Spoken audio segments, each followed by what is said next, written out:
Assalamualaikum warahmatullahi wabarakatuh. Halo pemirsa Ekstradisi Channel dimanapun kalian berada. Semoga kalian semua selalu diberikan kesehatan, panjang umur, dan murah rezeki. Amin.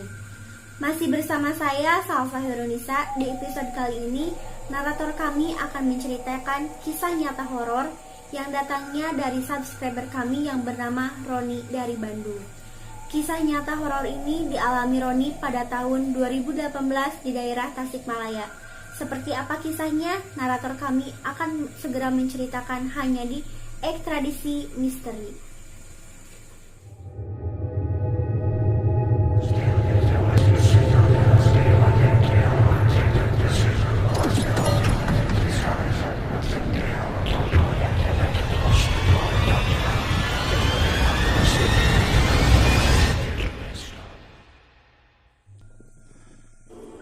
Namaku Roni, usiaku 20 tahun. Cerita horor ini aku alami ketika aku masih berstatus pelajar di salah satu SMA di kota Bandung. Karena aku dan orang tuaku tinggal di Bandung, tepatnya di daerah Cicahem. Waktu itu tahun 2018 pas libur sekolah, aku berinisiatif untuk liburan ke rumah kakek dan nenek di daerah Tasikmalaya. Kebetulan ibuku berasal dari Tasikmalaya dan bapakku sendiri berasal dari Bogor. Kenapa saya memilih liburan ke Tasikmalaya? Karena menurut saya Tasikmalaya adalah tempat yang sangat cocok untuk refreshing. Dan kebetulan rumah kakekku berada di perkampungan yang cukup sejuk, karena di sekelilingnya terhampar pesawahan yang cukup luas, hutan-hutan, dan juga pegunungan. Singkat cerita, setelah dapat izin dari orang tua, aku pun packing pakaian buat ganti selama di Tasikmalaya. Tak lupa ibu pun menitipkan oleh-oleh buat kakek dan nenek juga Mang Ade. Mang Ade adalah adiknya ibu yang masih tinggal bersama kakek dan nenek di kampung. Usia Mang Ade 22 tahun dan bekerja di salah satu bengkel di kota Tasikmalaya. Setelah selesai packing, saya pun berangkat naik kendaraan umum menuju Tasikmalaya dan hampir memakan waktu 4 jam di perjalanan. Singkat cerita, sampailah saya ke rumah kakek. Saya pun disambut oleh kakek dan nenek. Mereka terlihat senang dengan kehadiranku. Maklum, aku adalah cucu mereka satu-satunya. Hampir 2 jam aku ngobrol sama mereka sambil makan singkong goreng kesukaanku bikinan nenek. Nenek sudah tahu makanan kesukaanku adalah singkong goreng. Sekitar jam 5 sore, Mang Ade pun pulang dari pekerjaan rutinnya. Mang Ade cukup senang melihat kedatanganku, karena sudah jadi kebiasaan Mang Ade kalau libur kerja sering ngajak mancing ke Sungai Citanduy. Namun kali ini Mang Ade mengajakku ngobor belut nanti malam. Tanpa pikir panjang aku pun mengiyakan, karena memang aku belum pernah yang namanya ngobor belut. Singkat cerita, malam pun tiba. Sekitar jam 7 malam, Mang Ade sudah memompa lampu petromak dan peralatan lainnya, seperti senter, ember, dan tang buat penjepit belut. Saat itu Mang Ade memakai sepatu bot, sedangkan saya cuma memakai sandal jepit punya Mang Ade. Sebelum berangkat, kakek berpesan, hati-hati dan jangan lewat makam. Kami pun mengiyakan pesan kakek. Namun dalam hatiku bertanya, kenapa kakek melarang kita untuk tidak melewati makam itu? Ada apa dengan makam itu dan di mana letak makam itu? Lalu kami pun berangkat. Mang Ade di depan menenteng lampu petromak dan saya di belakang membawa ember dan juga senter. Kami berjalan melewati perkampungan, lalu sampailah kami ke persawahan. Kami berjalan di pematang sawah dan tujuan kami adalah mencari sawah-sawah yang sudah dibajak atau dicangkul, karena ada sebagian sawah yang belum dipanen. Kalau ada sawah yang sudah dicangkul, Mang Ade pun turun ke sawah, dan aku pun ikut turun ke sawah walaupun terasa aneh. Karena itu pengalaman pertama saat aku ngobor mencari belut. Beberapa petak sawah sudah kami turunin, dan beberapa ekor belut pun sudah Mang Ade dapat. Kadang Mang Ade mengendap-endap untuk menangkap kodok hijau yang disebut suwike. Kami terus berjalan belusukan ke petakan sawah. Kadang-kadang kami pun istirahat di pematang sawah. Karena pekerjaan itu menurutku cukup membuat kaki pegal. Saat beristirahat, tiba-tiba gerimis turun. Mang Ade pun mengajakku mencari tempat untuk sekedar berteduh, menunggu gerimis reda. Kami pun setengah berlari menuju ke tempat seperti kebun. Di situ ada pohon yang lumayan rimbun.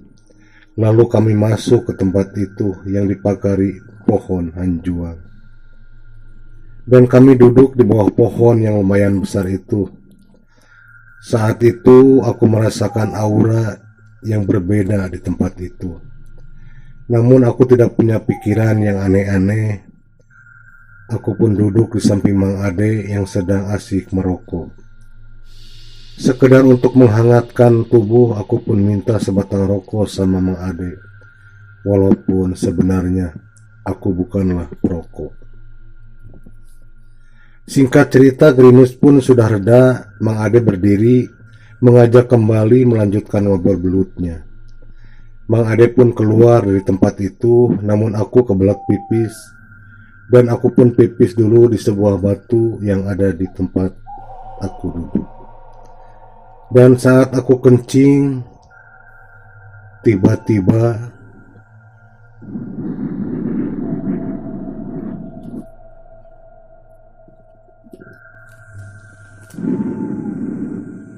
tersopan siaka kolot. Aku merasa kaget mendengar suara itu, dan aku melihat sekeliling tempat itu, tapi tidak ada siapa-siapa di situ. Aku pun langsung lari ke arah Mang Ade yang sudah turun ke petakan sawah. Aku pun ikut turun dengan sedikit rasa takut, namun aku tidak cerita sama Mang Ade atas kejadian tadi. Di kejauhan aku melihat cahaya lampu, dan Mang Ade bilang itu adalah rombongan pengobor belut juga. Aku merasa senang karena aku berpikir akan ramai kalau ngobornya berbarengan dengan rombongan lain. Namun rombongan itu malah semakin menjauh dan semakin tidak terlihat. Di sela-sela perjalanan aku bertanya sama Mang Ade, "Mang, di mana letak makam yang kakek bilang itu?" Lalu Mang Ade menjawab, "Itu tadi tempat kita berteduh." Mendengar itu, bulu kuduku merinding hebat. Lalu aku pun bertanya kembali, "Bukankah kakek melarang supaya tidak melewati makam itu, tapi malah kita berteduh di situ?" Ucapku dengan rasa khawatir. "Ah, itu mah cuma mitos. Buktinya tadi kita malah berteduh di sana, tapi gak ada apa-apa," jawab Mang Ade. Mendengar ucapan Mang Ade, aku cukup lega. Walau sebenarnya aku masih kepikiran dengan suara misterius saat aku pipis di tempat itu. Lalu aku kembali bertanya sama Mang Ade, "Kata kakek, itu makam. Tapi aku tidak melihat kuburan atau batu nisan di situ. Mang Ade pun menjawab, kuburannya sudah berubah oleh zaman. Dan batu-batu itu adalah batu nisannya. Mendengar penjelasan Mang Ade, aku benar-benar kaget karena aku pipis di salah satu batu-batu itu. Di situ aku diam, tak berani bicara apa-apa lagi sama Mang Ade. Aku terus berjalan mengikuti langkah Mang Ade. Dan sudah hampir 2 jam, kami menyusuri petakan sawah. Lalu Mang Ade mengajakku ke petakan sawah pinggiran sungai Citanduy. Yang kata Mang Ade di situ adalah surganya belut dan kodok Suike. Mendengar itu, aku cuma tersenyum dan mengikuti Mang Ade ke surganya belut dan Suike. Maksud surganya belut dan Suike adalah tempat di mana pengobor lain tidak ada yang berani ke tempat itu kalau malam hari. Padahal di tempat itu banyak sekali belutnya. Kami pun berjalan di pematang sawah dan tak berapa lama kami pun sampai ke tempat itu. Tak jauh dari situ aku melihat saung yang atapnya dari ijuk. Saung itu menghadap ke arah Citanduy. Dan di saung itu aku melihat ada 2 orang laki-laki yang sedang ngobrol. Ternyata benar, di tempat itu banyak sekali belut dan lumayan besar-besar. Dan aku pun mendengar suara kodok bersahutan di pesawahan yang ada di seberang sungai Citanduy.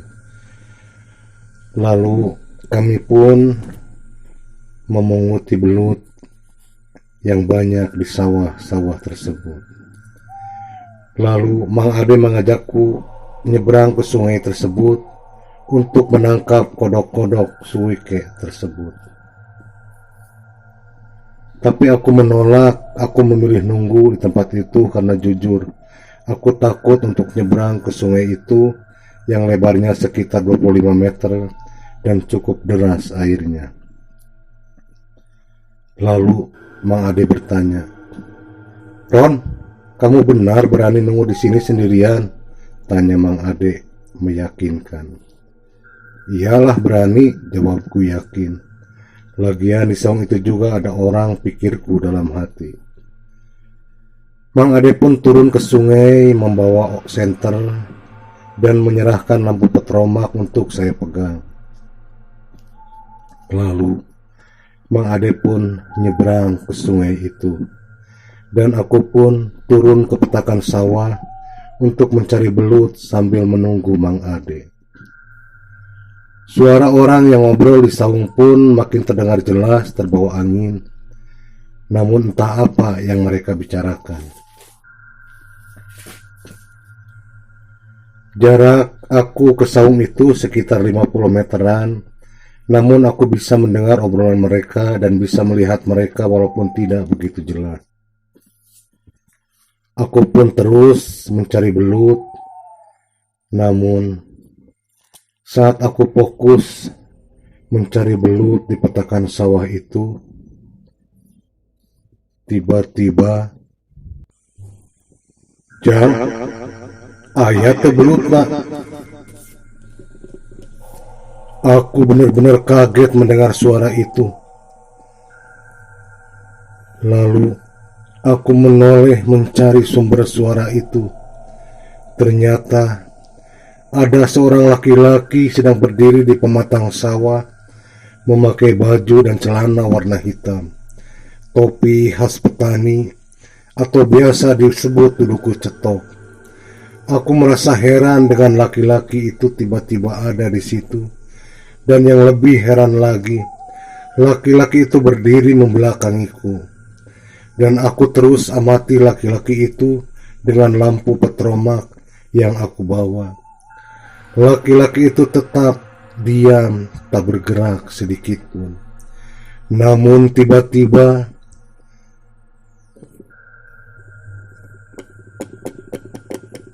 kepalanya berputar menghadap ke arahku. Dengan posisi tubuhnya tetap membelakangiku. Wajahnya pucat pasi, matanya melotot, dan dari mulutnya berlumuran darah.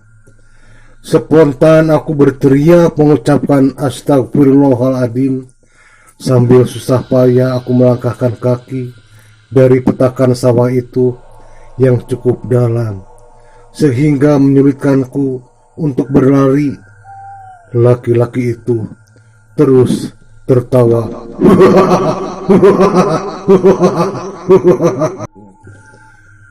Akhirnya aku pun nyampe ke pematang sawah dan terus berlari menuju ke saung dengan tujuan mau minta tolong sama dua orang laki-laki yang tadi ngobrol di saung tersebut.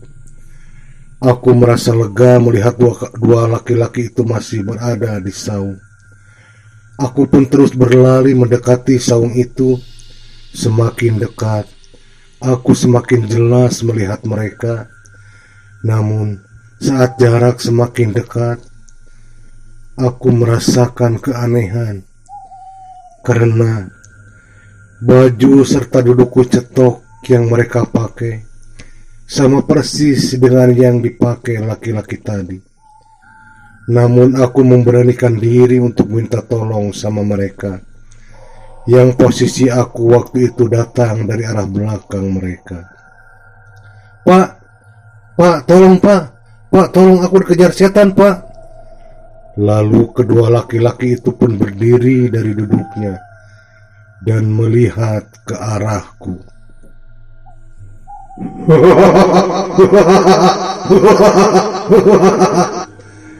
Ternyata wajah mereka sama dengan laki-laki yang di pematang sawah itu. Wajah pucat pasi, mata melotot dan mulut penuh darah. Dengan kekuatan yang masih tersisa, aku pun lari menjauh dari saung itu. Saat berlari, aku hanya mengingat ibuku, bahkan memanggil-manggil ibuku. Aku sudah tidak pedulikan kemana aku berlari. Tapi tiba-tiba ada yang memanggilku. Ron, ada apa Ron? Kenapa kamu lari-lari? Jantungku hampir copot mendengar suara itu, yang ternyata itu adalah suara Mang Ade yang sudah berada di belakangku. Alhamdulillah ya Allah, ucapku bahagia di dalam hati. Karena jujur, saat kejadian itu aku tidak sadar kalau aku bersama Mang Ade ke tempat itu. Saat Mang Ade bertanya, "Kenapa kamu tadi lari-lari, Ron?" Aku cuma bilang, "Ada ular di sawah itu," jawabku singkat. Karena niatku akan menceritakan semua kejadian itu nanti di rumah supaya nenek dan kakek mendengar. Akhirnya Mang Ade pun mengajakku pulang. Selama perjalanan pulang, pikiranku terus ke kejadian tadi. Karena seumur hidup, aku belum pernah mengalami yang namanya melihat setan. Dan sekarang, aku mengalaminya sendiri, bertemu dengan setan, bahkan berhadapan. Dan aku mulai percaya bahwa setan benar-benar ada. Singkat cerita, kami pun sampai ke rumah. Kebetulan kakek dan nenek pun belum pada tidur. Aku pun terus mandi, sedangkan Mang Ade membersihkan hasil ngobor untuk dimasak malam itu juga. Selang 1 jam, kami pun makan bersama. Nah, di saat itulah aku menceritakan kejadian tadi. Awalnya kakek, nenek, dan Mang Ade tidak percaya dan mengatakan kalau itu hanya bayangan yang datang dari rasa takutmu sendiri, ucap Mang Ade. Lalu aku pun ceritakan bentuk wujud dan pakaian yang dipakai makhluk tersebut. Saat itu, kakek dan nenek pun terkejut dan mulai percaya. Untunglah kamu tidak apa-apa, Ron, ucap kakek. karena awak gentayangan itu selalu mencelakai siapapun yang datang ke tempat itu kalau malam hari, ucap kakek lagi. Lalu kakek pun menceritakan asal-usul arwah gentayangan itu. Dahulu kala, ada seorang juragan kaya yang bernama Darmo. Darmo terkenal pelit dan paling dia takuti banyak orang. Setiap malam Darmo menjaga sawahnya supaya tidak kekeringan dengan cara menutup semua saluran air yang mengalir ke sawah-sawah orang lain. Sehingga sawah orang lain akan kekeringan dan akhirnya gagal panen. Lalu pada suatu malam, semua warga yang punya sawah di tempat itu kompak untuk membuka saluran air yang ditutup oleh Darmo. Namun saat mereka sedang berusaha membuka saluran air tersebut, tiba-tiba Darmo datang, menyabetkan golok ke salah satu warga dan mengenai punggungnya. Karena terbakar emosi, akhirnya warga yang lain kompak membunuh Darmo dengan memenggal kepalanya. Dan sampai sekarang arwah Darmo gentayangan untuk balas dendam. Lalu kakek berkata lagi, untungnya kakek bukan keturunan dari salah satu warga yang membunuh Darmo, sehingga Roni tidak jadi korban balas dendamnya si Darmo, arwah gentayangan itu. Mendengar penjelasan dari kakek, aku pun mengucap syukur alhamdulillah dalam hati. Singkat cerita, selesai makan, aku pun menggelar kasur di depan TV untuk siap-siap tidur. Karena sudah kebiasaanku, aku memilih tidur di tengah rumah daripada di kamar. Mang Ade dan Nenek sudah masuk ke kamarnya masing-masing. Sambil tiduran, kakiku dipijitin sama kakek sampai aku pun tertidur. Sekitar setengah jam aku tertidur, kira-kira jam 1:30. Aku terbangun oleh suara ketokan dari arah pintu depan. Suara itu semakin kencang. Lalu aku mencoba bangun, berjalan ke arah pintu depan. Dan pelan-pelan aku membuka gorden untuk mengintip. Aku sangat kaget melihat laki-laki tua sedang berdiri memakai baju panjang warna putih, jenggot dan rambutnya panjang warna putih juga. Tiba-tiba laki-laki itu melihat ke arahku dengan meraut muka marah. Aku pun kembali menutup gorden dengan kaki yang sedikit gemetar, mundur perlahan dan membangunkan kakek yang sedang tidur di kamarnya. Aku memberitahukan apa yang aku lihat barusan. Kakek pun bergegas ke pintu depan, tapi ternyata kakek tidak melihat apa-apa. Lalu kakek menyuruhku tidur kembali, dan aku pun tidur di kamar kakek bersama nenek. Singkat cerita, keesokan harinya sekitar jam 6 pagi, aku mendengar kakek sedang berbincang-bincang dengan Mang Ade. Aku mendengar kakek bertanya sama Mang Ade, "Ade, tadi malam waktu ngobor melewati makam keramat itu atau tidak?" tanya kakek. Lalu Mang Ade menjawab, "Jangan cuma lewat, Pak. Aku sama Roni bahkan ikut berteduh di makam itu." "Apa? Ikut berteduh? Kan Bapak sudah bilang jangan lewat makam itu," ucap kakek sedikit marah. "Emangnya kenapa, Pak?" Buktinya aku sama Roni duduk di situ, gak ada apa-apa, sanggah Ade. Pantesan, semalam ada yang datang, penunggu makam itu. Dan kalian sudah berlaku tidak sopan, ucap kakek.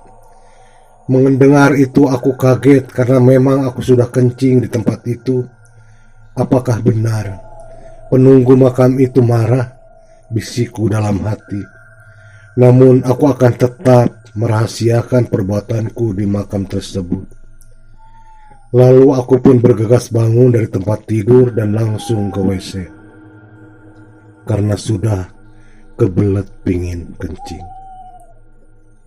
Anehnya, aku tidak bisa mengeluarkan air kencing.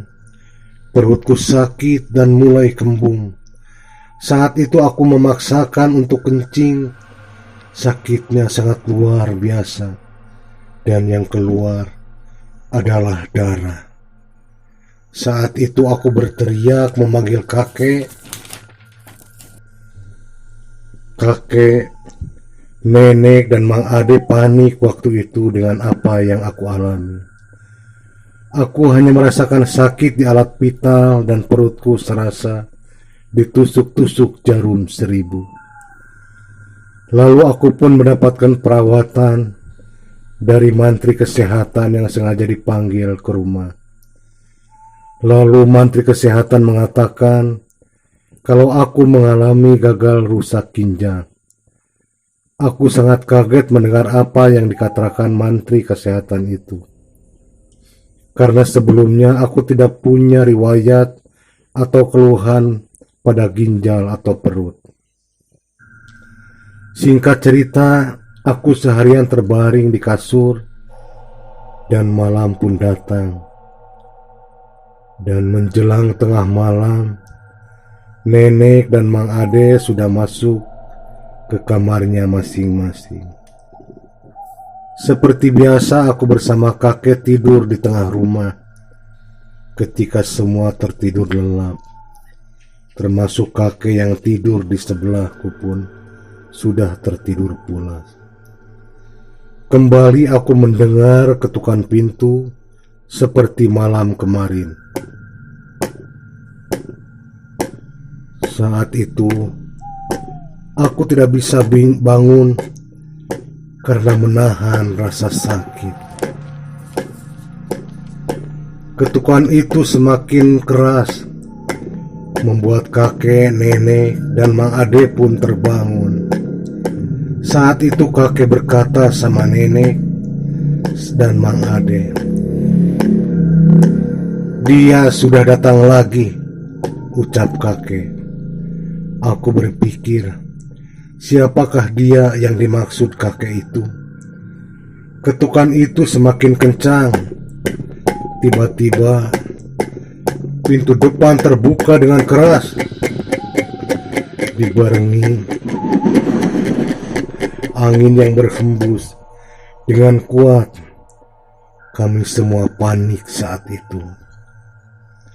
Namun kakek dan nenek tak berhenti membaca ayat kursi. Begitupun Mang Ade. Saat itu aku melihat ke arah luar. Aku kembali melihat laki-laki tua yang rambut, jenggot, dan bajunya serba putih. Dia melotot ke arahku dengan raut muka yang seperti marah. Tubuhku bergetar. Keringat dingin bercucuran. Aku tidak bisa berbuat apa-apa, bahkan aku tidak bisa untuk berteriak. Saat laki-laki tua itu masuk dan mendekatiku. Saat itu aku tidak ingat apa-apa lagi. Dan jam 3 dini hari aku tersadar. Aku merasa kaget karena sudah banyak orang di sekelilingku. Ternyata aku telah mengalami kerasukan penunggu makam keramat yang tidak terima atas perlakuanku yang tidak sopan.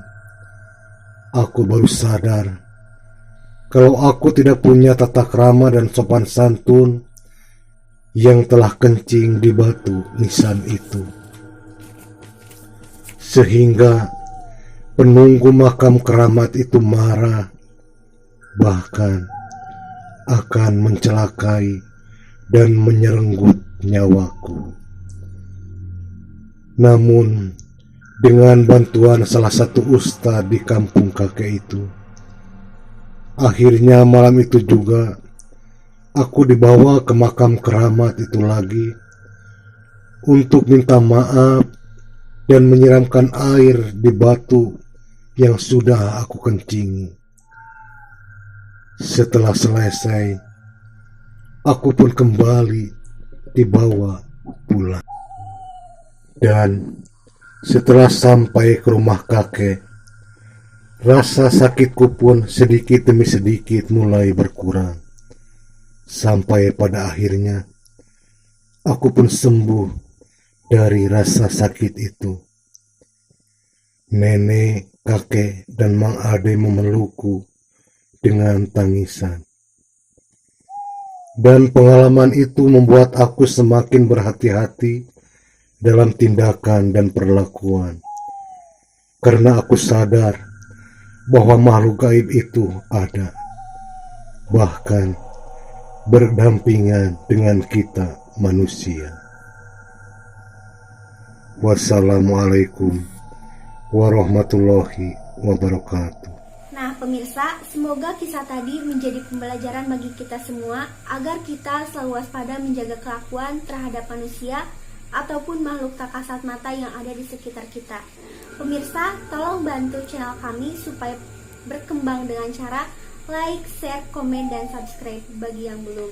Dan sampai ketemu di kisah-kisah nyata berikutnya. Wassalamualaikum warahmatullahi wabarakatuh.